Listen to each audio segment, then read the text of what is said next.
Breakfast কিন্তু ready, তোমার fresh হয়ে যাও। হ্যাঁ, ও আম্মু তুমি জানো না আমি কত মিস করছি তোমার হাতে ব্রেকফাস্ট। ব্রেকফাস্টটা অনেক ডিলিশিয়াস।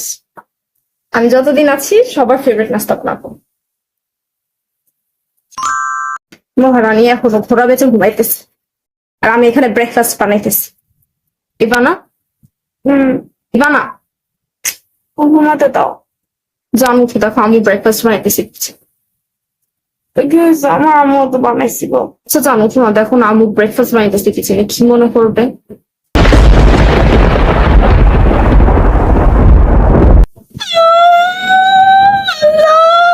এটা আমার কি সর্বনাশ হলো আল্লাহ।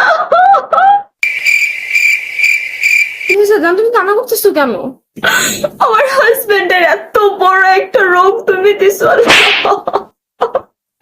আমি জানতাম না এই রোগটা তোমারও আছে। আমার হাজবেন্ডের এত বড় একটা রোগ। কান্না করতেছে? আমার রোগ? কি হয়েছে বউ, কান্না করতেছো কেন? মা, আপনার ছেলের রোগ হয়েছে মা।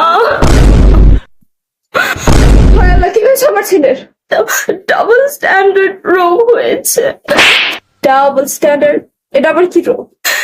মা জানেন না এই রোগ এত ডেঞ্জারাস যে সামনে যায় কিছু ঘটে মানুষ এটা চোখে দেখে না। দিন আমার আম্মু এসেছিল বাসায়, তো আমার আম্মু প্রত্যেকটা দিন ব্রেকফাস্ট বানাইছে, প্রত্যেকটা দিন লাঞ্চ বানাইছে। আপনার ছেলে চোখে পড়ে নাই। আজকে আপনি ব্রেকফাস্ট বানাইতে দিয়েছেন, আপনার ছেলে ঘুম থেকে ডেকে বলতেছে মা ব্রেকফাস্ট বানাইতেছে, তুমি ওঠো। কোনো কথা?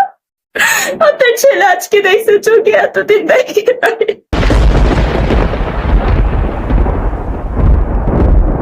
কিন্তু এই রোগ এক এক আসে না, এটা বংশগত রোগ।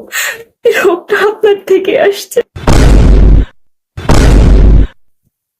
আপনারও তো ডাবল স্ট্যান্ডার্ড রোগ আছে মা। ওই যে যখন রাবেয়া আপু ঘুমায় 12টা পর্যন্ত, আপনার চোখে পড়ে না, আর আমি 10টা পর্যন্ত ঘুমাইলে আপনার চোখে পড়ে না। আল্লাহ, এটা কি হইলো আমার?